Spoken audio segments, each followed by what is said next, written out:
Gangguan ereksi, it's a common thing seperti you punya gangguan jantung, seperti you punya kencing manis or anything. It's just a disease. Oke, jangan cari cara instan gitu. Jangan cari cara instan bahwa oh ya udah kalau misalnya pakai sildenafil, udah pakai sildenafil aja. No, nggak kayak gitu caranya. Mindsetnya harus dirubah gitu. Kalau bisa tanpa ini, kenapa? You punya pria-pria muda ini punya waktu harapan hidup begitu panjang. Kita sedikit bahwa ada pasien saya yang datang bahwa merasa saya tidak berguna nih dikasih obat-obatan macam ini. Oh ya, kenapa? Ya karena sudah saya tunggu penis saya tidak mengeras gitu. Apa yang Anda lakukan selama Anda menunggu? Baca koran. I kid you not gitu kan. Halo semuanya dan selamat datang di episode kedua Ngobrol Asik. Hari ini kita di sini dengan Dr. Tiara Kirana, spesialis andrologi, dan saya sangat sangat bangga untuk menyambut Anda di rumah bro hari ini. Super cute dong. Makasih banyak ya. Hari ini kita akan bahas tentang disfungsi ereksi. Nah, ini topik yang sangat-sangat penting kan. Tapi mungkin sebelumnya Anda mau introduce sendiri sedikit. Oh, what? Introduce myself? Yeah. Okay. Halo, saya Tiara Kirana, saya dokter spesialis andrologi. Saya saat ini bekerja di Siloam Fertility Center. And pengalaman berapa tahun? Oh, I graduate on 2015, jadi almost 10 years now as an andrologist. Cukup tua ya. Oke. Ya, kita semuanya nggak apa-apa. Oke, terima kasih banyak. Mungkin kita mulai dengan kasus dan mungkin itu apa disfungsi ereksi.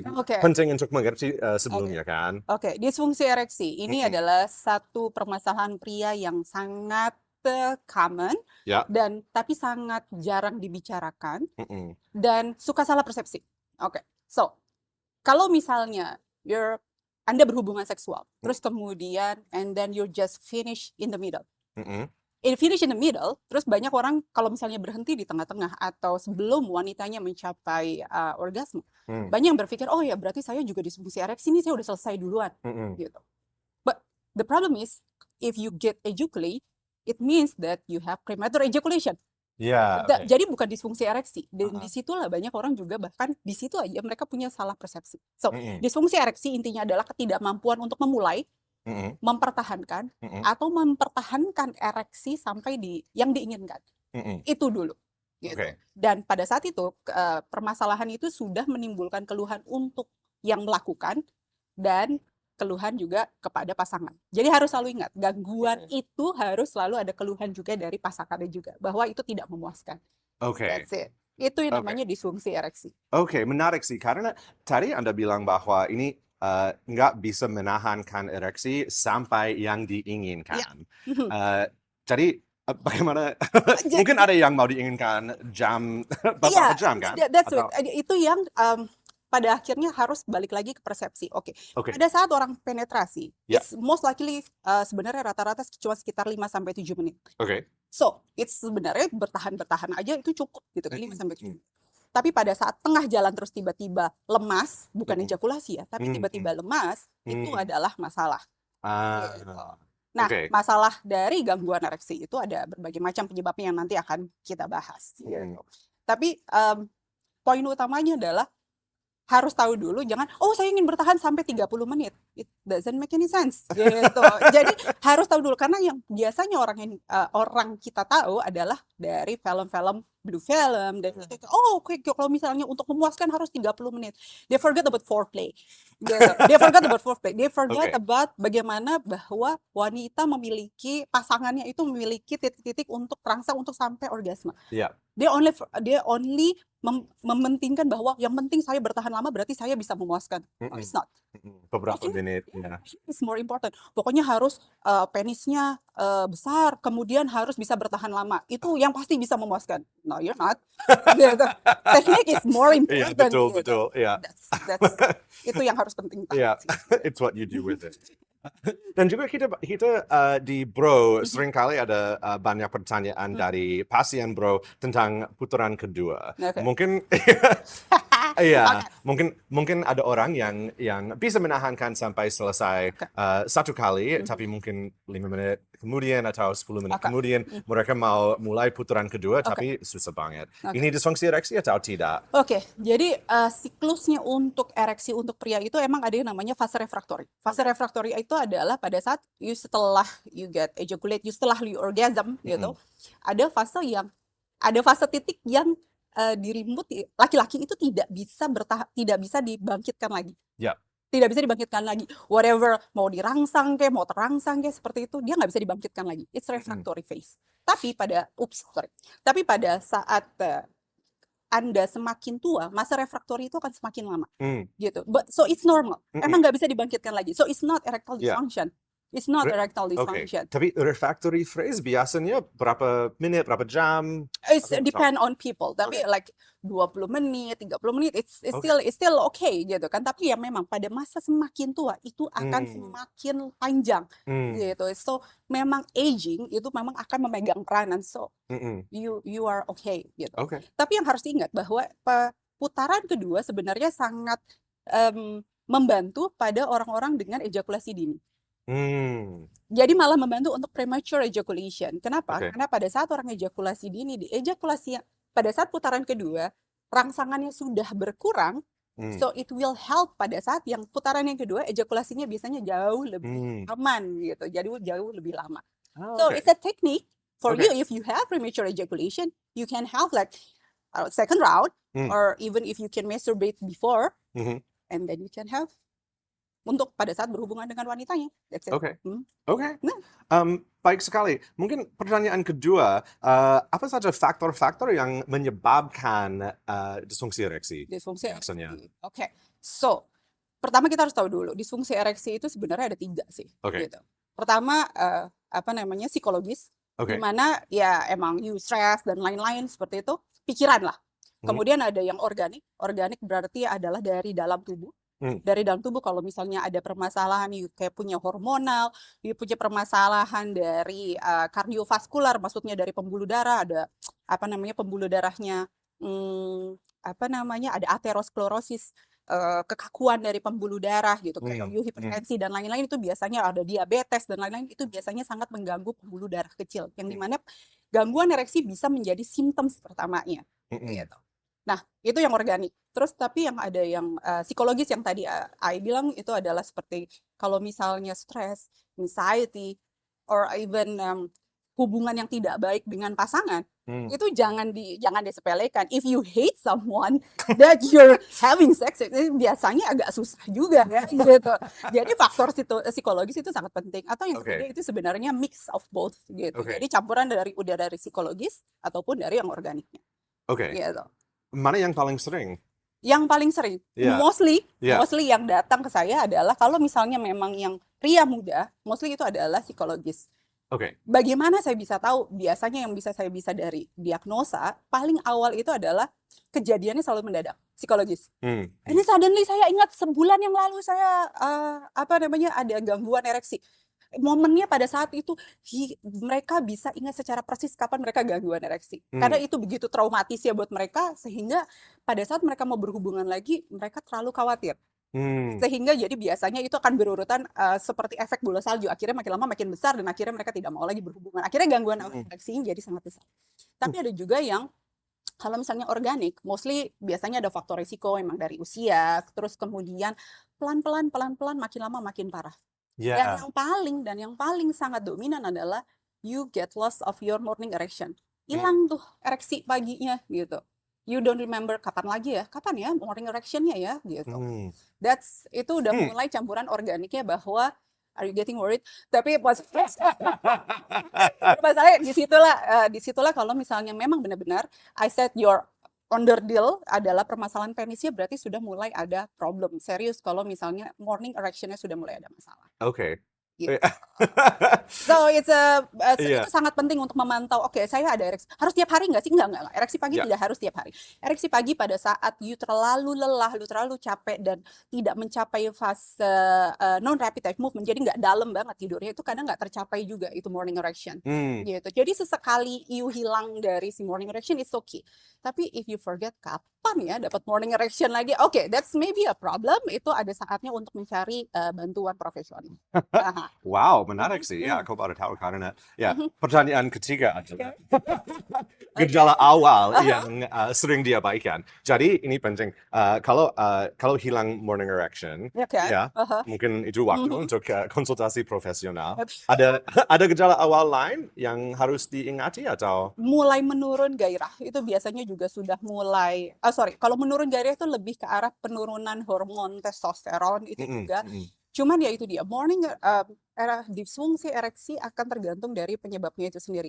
If you already have punya permasalahan gangguan ereksi, susah mempertahankan, sudah mulai makin lama akhirnya makin mengganggu, better daripada berlarut-larut, mendingan cari bantuan profesional secepatnya. Karena yang tadinya misalnya gangguan gangguan organik maksudnya dari dalam tubuhnya sudah mulai bermasalah yang mungkin tidak terlalu parah, tapi karena gagal terus-menerus akhirnya psikologisnya jadi sangat berperan. Jadi pada saat even though kita membereskan, enggak kok sekarang hormonnya udah bagus gitu, sebenarnya gangguan ereksinya udah bisa.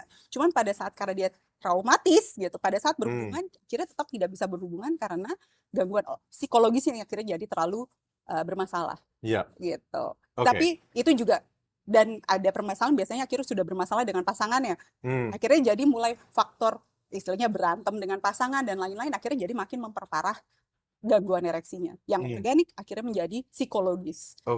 Jadi rekomendasi adalah kalau bisa lihat gejala seperti ini, meskipun kecil. You have like 3 months problem gitu. You already like dari 10 kali you punya kali berhubungan seksual, more than half you gagal terus.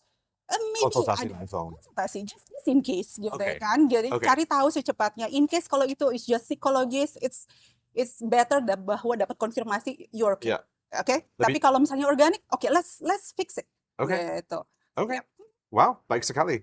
Bagaimana prevalensi disfungsi ereksi di Indonesia? Di Indonesia, tahu nggak? So ini yang menarik sekali karena waktu saya diundang sama Bro, kemudian saya cari data kan. Karena Asia itu kan sangat-sangat bit tabu ya untuk membicarakan masalah seksual. Tapi dari laporan Men's Health Asian Journal gitu di tahun 2011, it's a bit agak outdated, tapi di tahun 2011 itu ternyata gangguan ereksi di Asia gitu sekitar antara 2 sampai 88%. It's a very big 88. 2 sampai 88%. It's like gitu kan, gapnya terlalu besar gitu. Dan di Indonesia itu mendapatkan di 11%. 11%. Gangguan ereksi di 11%. Dari semua pria. Dari sebuah pria yang ada pelaporan seperti itu. Cuman maksudnya pada saat kita nggak bisa meyakinkan betul apakah dari data laporan itu apakah benar mereka gangguan ereksi atau enggak. Karena ada data lain yang menunjukkan bahwa ada penelitian di Jepang bahwa mereka merasa dia gangguan ereksi, tapi ternyata setelah diselidiki lebih lanjut they're not. Jadi ternyata prevalensi dari gangguan ereksinya ternyata jauh lebih rendah dibandingkan yang self report. So this is a tricky-nya dari seksual. Are you not gitu. Karena mereka sendiri untuk pengertian tentang gangguan seksual hanya menebak-nebak sendiri instead of ke profesional. Gitu. Menarik. Tapi mungkin itu kurang penting presentasi yang mengalami masalah ini. Mungkin yang penting adalah pastinya jutaan pria Indonesia mengalami masalah ini kan. Jadi banyak sekali orang. Jadi itu sudah biasa kan. But the problem yang menarik juga dari data ini ada kalau you punya gangguan seksual, apa yang akan lo lakukan? Jadi ada data nih dari seluruh di negara-negara itu, dan kemudian di Indonesia yang menariknya adalah apakah tidak dilakukan apa-apa, diemin aja, itu juga cukup tinggi. Tapi yang paling tinggi di antara semuanya dari mencari bantuan profesional, didiamkan saja ataupun didiamkan saja, yang paling tinggi adalah untuk menanyakan kepada pasangan ataupun kepada teman-teman. So bro, Anda sangat memegang peranan penting untuk membantu nih, gitu, untuk memberikan informasi. Karena most likely, karena mereka malu, mereka akan bertanya-tanya melalui website-website seperti Anda gitu. Ya, ya. So it's a very good thing that you Oke. memberikan informasi yang sangat Kita, bukan Yes. saya Oh ya, sendiri. We? Ya, ya, we. Oke. Dan ini tergantung usia juga Mhm, kan. mhm. Kalau kita pikir tentang orang mungkin 20 tahun, Yes, ya. itu sangat berbeda Definitely. prevalensi daripada orang yang 60 tahun kan. Yes, yes. Mm-mm. Ya, tapi prevalensi, oke. Jadi usia sangat berpengaruh. Tapi I don't know, beberapa pasien saya sangat meng-underestimate usia mereka. Ya. I'm 30, I'm 40. Ya mungkin ya udah usia. No, you're not. You're only 30 or 40. It's not. It's too low. You Yeah. masih dalam peak-peaknya juga gitu. Okay. So, kalau dalam umur 30, you 40, you udah punya gangguan seksual, berarti emang sudah ada masalah. Dan yang paling penting itu adalah sebenarnya karena masalah metabolik dong. Gitu, metabolik. Either you ada obesitasnya atau lo ada hipertensi, atau diabetes karena nggak memperhatikan asupan makanan. So, lifestyle itu sangat memegang peranan penting.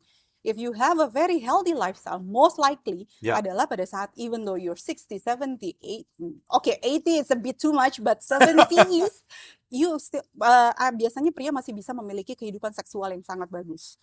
Gitu. So, 30, 40, even 50, itu jangan underestimate. You still, meskipun umur 40 tahun, decrease testosteron itu sudah mulai. Testosteron itu sudah mulai turun. But it's very, very little, jangan sangat sedikit dibandingkan dengan kalau misalnya wanita kan menopause ya gitu kan, it's sudden hilang gitu estrogennya. Tapi kalau pada pria itu sangat kecil, bahkan kadang-kadang nggak ada yang berasa. Gitu, nggak terasa sama sekali bahwa testosteronnya turun. Tapi apa yang akan membuat mereka sangat merasa turun adalah kalau dari lifestyle-nya jelek, kalau kesehatannya secara umum mereka tidak bagus, itu akan decrease sangat-sangat cepat. Gitu. Tapi jangan salah juga, pria-pria muda memang ada yang kadar testosteronnya sudah sangat rendah, ataupun memang karena gaya hidupnya sangat-sangat tidak sehat, mereka pun juga bisa untuk mengalami gangguan ereksi. So, meskipun you feel that bahwa saya masih 20, saya masih 19 tahun, tapi kalau if you have a complaint, you better check. Gitu, just to make sure. Ya. Nasihat bagus kan? Just check. Kirim DM kepada bro.io atau langsung nanya Tiara di Instagram. Biasanya sampai saat ini kita bahas tentang populasi pria di Indonesia. Tapi biasanya siapa datang ke klinik Anda? Dan alasannya bagaimana mereka datang ke Anda? This is a funny thing. Adalah yang datang ke saya pernah dalam suatu hari ada 3 pasangan pengantin baru. So it was young, dengan usia yang usia reproduktif lah, 25, 26. Tapi 3 pasangan ini adalah pasangan pengantin baru. Jadi dan itu yang biasanya rata-rata datang ke saya. Yang saya pikir bahwa saya akan datang banyak-banyak bapak-bapak usia 50, 60 untuk gangguan seksual. It's not. Itu pasangan muda. Agak-agak concern gitu kan. Kenapa? Ternyata jangan lupa ada yang faktor psikologis yang tadi saya cerita. So most of this pasien yang datang ke saya ternyata mengalami performance anxiety. Kenapa? Ekspektasinya pada saat berhubungan seksual is gonna be easy kan, kayak yang ada di film-film biru dan bisa bertahan dan lain-lain. Tapi pada saat harus berhubungan seksual ada faktor yang harus dipuaskan. Ada pasangan yang harus dipuaskan. And then it makes them nervous gitu. Jadi mereka cemas and then nggak bisa dibangkitkan. Ataupun kalau dibangkitkan tiba-tiba yang kayak ini memuaskan gak ya? Terus tiba-tiba and then they're just like shutting down in the middle gitu kan. And then when they're shutting down in the middle, mereka yang kayak oh my god gitu kan. Terus mereka jadi panik and then gak akan bisa ereksi lagi because they're panic. Iya, pasti. Just panik. And then kalau misalnya apalagi baru-baru nyoba and then kayak sudah hilang tidak percaya dirinya, akhirnya setelah itu tidak mau nyoba lagi. So months mereka tuh udah nggak mau lagi berhubungan, si pria ini udah nggak mau berhubungan. Dan luckily mereka yang kayak ini kayaknya untungnya karena pria-pria muda itu mereka jauh lebih terbuka pikirannya, and then they come and then dia bertanyakan, terus kemudian I have to explain. So performance anxiety jangan diremehkan. Jadi yang pasangan pengantin baru mungkin lebih tepatnya adalah ekspektasi, tolong jangan melihat dari blue film. Blue film itu sangat realistis gitu. Enggak, pasti. Menarik kan? Ada pikiran tentang alasannya pria yang sedikit lebih tua jarang datang ke klinik Anda? Menurut saya karena mereka lebih malu, Ya. pasti gitu kan, malu dan kayak, come on, permasalahan seksual sampai saat ini bukan sesuatu yang common dibicarakan. Yap. Sesuatu yang common dan mereka adalah apa namanya dibesarkan dengan yang kayak masturbasi itu salah, terus kemudian kemudian jangan membicarakan masalah seksual kalau sampai ada gangguan ereksi dan you have a problem as a man. Halo, gangguan ereksi it's a common thing seperti you punya gangguan jantung, seperti you punya kencing manis or anything. It's just a disease. Yep. Itu tidak menentukan bahwa you bukan laki-laki gitu. Jadi tapi persepsi itu kalau sudah terlalu ingrained di dalam tubuh, di dalam pikiran ya it's membuat mereka untuk sangat-sangat malu dan pada akhirnya apa? Makan coklat yang bisa yang untuk memperbaiki gitu kan. Jadi mereka cuma cara-cara instan dan cara-cara apa namanya? Bukan cara ilegal ya, tapi cara-cara instan dan cara ngumpet-ngumpet gitu. Karena mereka malu. Dan siapa yang pertama kali ngasih? Pas teman-temannya. Gue nyoba ini nih gitu. Ini makan nih gitu kan. Tapi kan everybody. Saya selalu bilangnya adalah if you want to treat gangguan ereksi, jangan treatnya itu kayak luka, yang kayak you kasih Band-Aid and then that's it. You kasih Viagra and that's it. Enggak loh gitu. Apa? Penyebabnya apa dulu? If you have bad metabolism ya beresin dulu. Kalau you punya kencing manis ya beresin dulu kencing manisnya. Even Viagra juga nggak akan bisa bantu untuk nggak boleh merek ya, sorry. Even sildenafil itu bisa di-cut nggak? Boleh kan? Boleh. Bahkan sildenafil itu tidak akan bisa membantu kalau misalnya pembuluh darahnya sudah terlalu rusak, kemudian hormonnya juga tidak bagus. So it's really important to understand apa dulu itu penyebab sampai bisa jadi gangguan ereksi. Like kalau misalnya permasalahannya psikologis, ya you beresin permasalahan psikologisnya, bukan langsung tiba-tiba ujuk-ujuk minum obat-obatan pil biru itu. Ya mungkin kita bisa bahas sedikit tentang solutions. Kalau ada psikologis harus ngobrol dengan counselor kan? Atau kalau ada Viagra atau sildenafil itu untuk apa? Dan lainnya. Dan beberapa ada solusi apa? Kalau misalnya psikologis pertama obat-obatan itu akan bisa membantu untuk memberikan saya bilangnya seperti ban penolong. You have a problem, kita beresin dulu permasalahan psikologisnya. Tapi meanwhile, let me help you untuk mempermudah pembesaran pembuluh darah. And then you feel that you take something that really helpful for your pembuluh darah. Itu akan membantu untuk ereksinya. And then sementara diperbaiki permasalahan psikologisnya itu akan berkelanjutan. Jadi secara kontinu. Jadi it's still helpful, tapi still permasalahan utamanya tetap harus diperbaiki. And then kalau misalnya ini pasien merasa bahwa saya bisa kok ereksi dengan baik nih dengan bantuan ini, percaya dirinya timbul, yang pada akhirnya gangguan ereksinya akhirnya bisa diperbaiki. That's kalau misalnya permasalahan psikologis. Jadi sildenafil masih mungkin bisa berguna. Masih bisa berguna, betul. Tapi saya selalu menekankan bahwa the point is, kalau you punya permasalahan psikologis, kita beresin dulu masalah psikologis. We have to aim bahwa Anda harus lepas dari obat. Jangan jangan cari cara instan gitu. Jangan cari cara instan bahwa ya udah kalau misalnya pakai sildenafil udah pakai sildenafil aja. No, enggak kayak gitu caranya. Mindsetnya harus dirubah gitu. Kalau bisa tanpa ini, kenapa? You punya pria-pria muda ini punya waktu harapan hidup begitu panjang.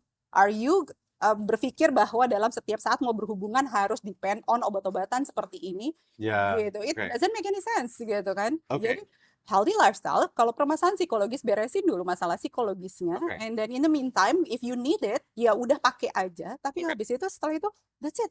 Jangan pakai itu gitu. That's the mindset that this young people harus ini gitu. Harus coba gitu. Dan untuk kasus fisik biasanya harus tentang makanan atau tentang olahraga atau bagaimana kita bisa menyembuhkan dengan permanen.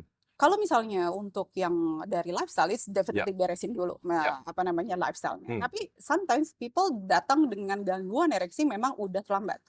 let's say ada obesitas, kemudian udah gangguan ereksi dengan diabetes yang begitu lama. Bagaimanapun pembuluh darahnya sudah mengalami kerusakan. Ada fase yang namanya sudah irreversible. Ini pembuluh darah udah rusak. Ada orang-orang yang memang harus minum obat-obatan sildenafil dan teman-temannya itu untuk seumur hidup pada akhirnya. Karena pembuluh darahnya sudah butuh bantuan itu terus-terusan karena udah rusak. Okay?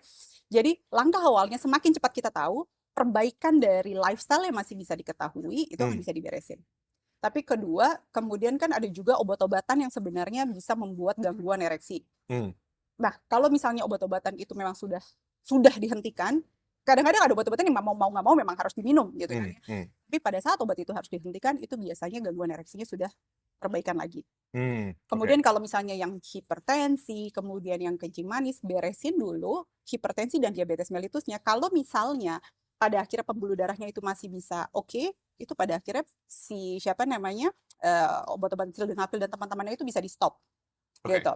Tapi pada kondisi yang even dengan obat-obatan sudah tidak bisa membantu, apalagi yang akan bisa dikerjakan, ada yang suntikan, tipe suntikan. Kalau ini tidak bisa dipakai, kita bisa pakai suntikan langsung ke dalam penisnya, gitu kan, untuk membesarkan. Terus kemudian ada juga kayak semacam pelet tuh kayak benda kecil yang dimasukkan ke penis untuk membantu masuk ke dalam uretra. Jadi untuk membesarkan, it's hurting, makanya itu tidak terlalu terkenal untuk dipakai. Ada juga dengan pompa. Jadi untuk biasanya untuk yang usia-usia tua yang memang sudah pembuluh darahnya sudah rusak, yang sudah ada gangguan. Jadi pada saat pada saat you ereksi ada pembesaran pembuluh darah, kemudian it's supposed to be trapped, tertahan gitu kan, sehingga terjadi pembesaran dari penis. Kemudian pada orang-orang tua dengan gangguan permasalahan penerangkapan untuk memperangkap si pembuluh darahnya itu, kadang kita butuh bantuan dengan pompa, kemudian kita perangkap, kemudian kita semacam diberi ikatan penisnya. Itu ada bantuan seperti itu. Dan kalau untuk penis yang sudah sangat-sangat rusak, ada namanya implan. Jadi kita ganti struktur dari si penisnya, kita ganti dengan implan. Yang dimana di Indonesia nggak terlalu common, tapi sebenarnya untuk di luar negeri ini udah sesuatu yang sangat cukup sering sih untuk dilakukan. Tapi ya memang ada dua yang tipenya. Ada yang inflatable, jadi bisa naik turunkan hanya pada saat dibutuhkan, atau it's terus-terusan untuk besar. Dan itu yang biasanya agak cukup cukup tidak nyaman. Kalau pompa seberapa efektif? Pompa yang implan penis atau yang pompa yang untuk eksternal? Yang eksternal. Yang pompa itu sebenarnya cukup efektif asal intinya adalah kenapa pompa itu tidak terlalu familiar, karena agak cukup susah untuk spontanitasnya. Ya dong. Harus You have to berencana. do an effort pada saat mau berhubungan seksual dan lain-lain. Tapi permasalahannya adalah untuk pria yang misalnya ada permasalahan pembuluh darah, misalnya sudah usia, obat-obatan sudah sangat banyak dan lain-lain. It's like kadang-kadang kita untuk memberikan obat tambahan pun akan jadi resiko, gitu. Jadi ya kayak lebih baik, yuk mendingan pakai si pompa ini. And most of the time itu sebenarnya sangat efisien loh, gitu. Sangat efisien asal pasien mau. Dan yang harus diperhatikan adalah edukasi untuk menggunakan pompa ini bukan hanya ke pasien saja sebenarnya. Pasangannya juga harus diceritakan. Karena well, basically pada saat you pompa itu merusak momen untuk hubungan seksual pastinya gitu kan. Terus jadi ya pada saat itu harus diedukasi bagaimana cara menggunakan pompa dan bagaimana mereka bisa enjoy untuk menggunakan pompa tersebut. Gitu. Mungkin saya mau nanya juga tentang sildenafil dan cara kerjanya, karena ada banyak pertanyaan masuk dari konsumen pro. Kalau saya minum pil tersebut, akan ereksi 4 jam terus atau bagaimana? Wow, it's gonna be a problem. It's gonna be a problem. So, jadi sildenafil intinya adalah, poin utamanya adalah dia hanya membesarkan darah. The history of sildenafil itu adalah sebenarnya untuk obat jantung. Jadi untuk membantu melebarkan pembuluh darah ke jantung. Tapi permasalahannya adalah ternyata pada saat pemberian obat itu, ternyata penis juga ikutan ereksinya jadi mudah. Jadi pada saat itu maka akhirnya berubah menjadi lebih banyak dipakai untuk, meskipun di jantung masih banyak dipakai ya, tapi paling sering untuk membantu dari gangguan ereksi ini. Tapi untuk bisa dia efektif, tetap harus ada rangsangan seksual. Tetap harus ada rangsangan seksual. Yang tadi saya sempat cerita sedikit bahwa ada pasien saya yang datang bahwa merasa saya tidak berguna nih dikasih obat-obatan macam ini. Oh ya, kenapa? Ya karena sudah saya tunggu penis saya tidak mengeras gitu. Apa yang Anda lakukan selama Anda menunggu? Baca koran. I kid you not gitu kan. Oke. Bukan begitu Pak caranya gitu kan. So Kalau mau ereksi jangan baca koran. Ya, penting. Well, harus membangun situasi dan lain-lain. So even that pada saat itu maksudnya saya menyadari bahwa ya, buat saya itu sangat jelas, tapi sebenarnya sama pasien sebenarnya mungkin itu harus lebih kita edukasi. Obat ini bukan tiba-tiba bikin boom simsalabim tiba-tiba berdiri. Ini adalah obat hanya membantu melebarkan pembuluh darah. That's something yang banyak harus saya ceritakan ke pasien bahwa ini hanya membantu pelebaran darah, ini bukan pil ajaib dan lain-lain. Kalau misalnya kalau misalnya Anda tidak melakukan yang rangsangan dan lain-lain, tidak tertarik intinya, itu nggak akan bisa berdiri, gitu. Tidak akan bisa terjadi. Harus terangsang. Kalau nggak terangsang, ya pasti nggak masalah. Oke, buat penonton yang belum ada masalah disfungsi ereksi, langkah-langkah paling penting untuk mencegah gangguan disfungsi ereksi. Oh my God, ini yang saya sangat-sangat rewel sekali kepada pasien bahwa tolong jaga. Before saya tidak terlalu cerewet tentang BMI, terus habis itu jaga kesehatan dan lain-lain. Tapi ternyata dalam perjalanan ya memang teori bahwa body mass index, terus kemudian gaya hidup tidak sehat, merokok, alkohol dan lain-lain. Pokoknya kalau misalnya cuma sesekali merokok atau sekali alkohol yang tidak terlalu parah gitu kan, cuma sebulan sekali lah mungkin istilahnya, mungkin tidak terlalu merusak. Tapi if you do it daily, it's come on, itu kayak come on, itu jadi kayak mobil emang ya you paksa rusak aja gitu kan, akhirnya that's it gitu. Jadi jaga lifestyle paling penting gitu, gaya hidup sehat. Even kalau misalnya merasa enggak kok saya udah terlambat ya gitu, saya udah tua di seperti ini. Ya, ayo mulai dari sekarang daripada kerusakannya makin parah gitu kan. At least kalau misalnya pun udah rusak, semoga jangan rusak lebih parah lagi. That's it gitu kan.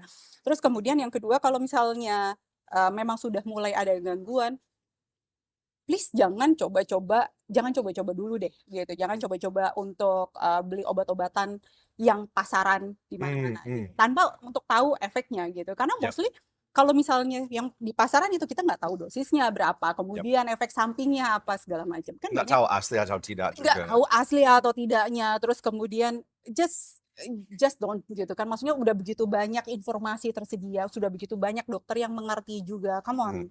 Dan tanya deh gitu kan, tanya deh gitu. Dan ada bro yang bisa ditelepon dan bisa ditanyakan gitu kan ya. Maksudnya kita sudah begitu punya banyak jalur untuk mempertanyakan apakah saya memang butuh untuk obat-obatan ini atau tidak. Dan jangan khawatir gitu. Maksudnya kadang pasien bertanya, paling juga saya dikasih ini, paling saya juga dikasih ini. Percaya deh, banyak banget dokter yang juga seperti saya bahwa please don't gitu. Kalau misalnya emang you nggak butuh, ya udah nggak usah gitu. Kenapa you harus nyoba-nyoba obat gitu.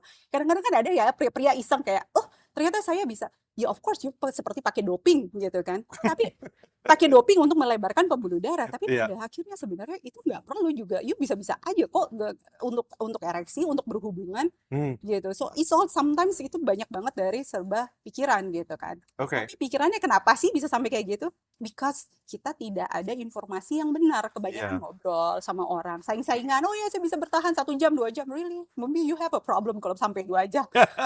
That's not really normal. Capek kalau 2 jam. No. Oke. Tapi kalau untuk kasus psikologis, bagaimana kita bisa mungkin komunikasi? Mana yang penting untuk mencegah disfungsi ereksi dari sejak dini kalau kasus psikologis? Just make sure you're berhubungan seksual dengan orang yang you suka. Penting. Jangan coba kalau nggak tertarik. Nggak tertarik agak susah gitu kan.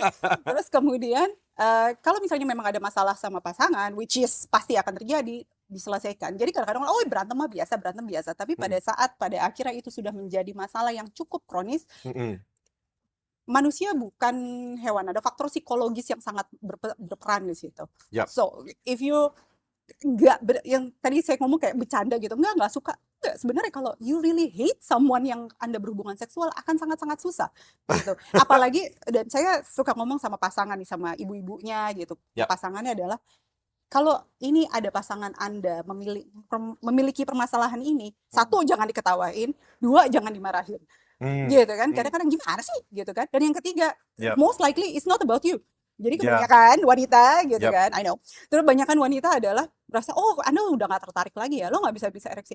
No, ereksi bukan kayak saklar. Yang kayak, oke, ada wanita telanjang terus kemudian langsung bisa gire gitu. No, it's not gitu. It's not as simple as that. Gitu. Karena ada faktor psikologisnya di situ. Jadi most of the time bahwa mereka memang mulai ada masalah, tapi kemudian seringkali tidak berhubungan dengan Anda. Tapi kalaupun memang berhubungan dengan Anda, pasangannya adalah diselesaikan. Tapi kalau misalnya memang nggak bisa dibicarakan berdua, sangat penting untuk saya bilang selalu datang deh ke konseling pasangan deh gitu. Karena biasa pun pasien juga saya lempar, ini kayaknya udah gak ada masalah di secara organiknya deh. Masalahnya cuma kelihatan deh. I can feel the tension between them. Maybe you should untuk ngobrol ke konselor pasangan gitu. Selesaikan permasalahannya karena it needs effort untuk secara psikologis untuk saling tertarik untuk melakukan hubungan seksual sampai segitunya. Oke, menarik. Bagaimana pria Indonesia bisa lebih terbuka dengan pengalaman seperti ini? It's a bit hard. Susah kan? It's a bit hard. Yeah. Like I said, saya sudah 10 tahun. Saya sudah 10 tahun berkecimpung di dunia ini dan akhirnya saya bisa melihat sekarang sudah semakin terbuka. Sudah semakin terbuka. Yang tadinya sangat malu-malu, yang tadinya begitu begitu anti untuk periksa ke dokter, sekarang mereka sudah sangat jauh lebih terbuka. Masih lebih tetap malu-malu.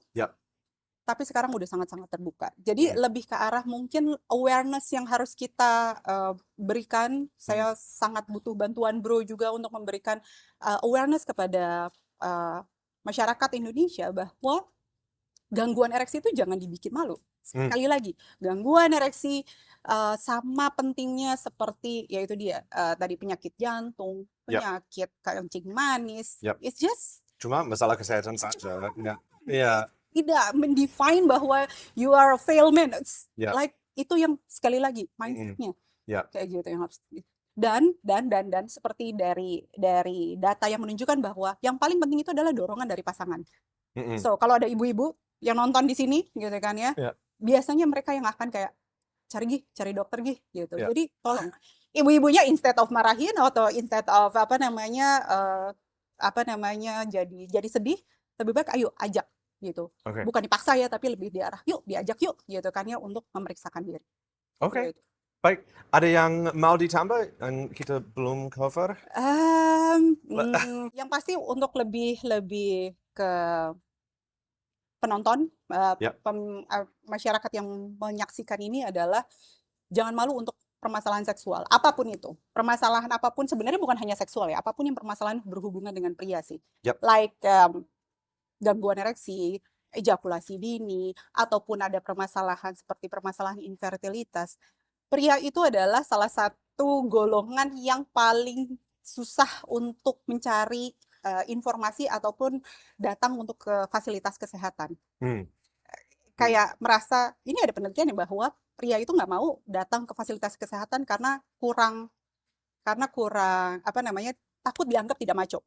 Takut dianggap bukan laki-laki kalau misalnya dikit-dikit ngeluh masuk ke rumah sakit gitu. So that's why kalaupun memang ada keluhan, please tolong jangan ragu untuk datang untuk mencari bantuan kesehatan profesional. Oke, baik. Dan apalagi Bro punya 3 cara. Satu adalah cek informasi di website kami dan Instagram kami. Juga bisa terima penanganan dari expert atau spesialis seperti Dr. Tiara sini. Dan juga bisa dapat kesembuhan kalau kita ikuti semua langkah-langkah yang direkomendasikan oleh spesialis Bro.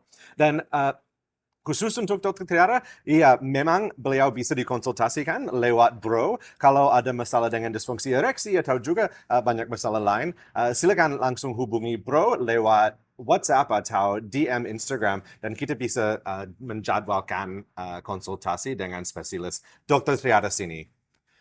Nah, mungkin itu semua hari ini. Terima kasih banyak, Dr. Tiara. Sangat-sangat menarik. Dan terima kasih banyak semua penonton. Sampai jumpa lagi.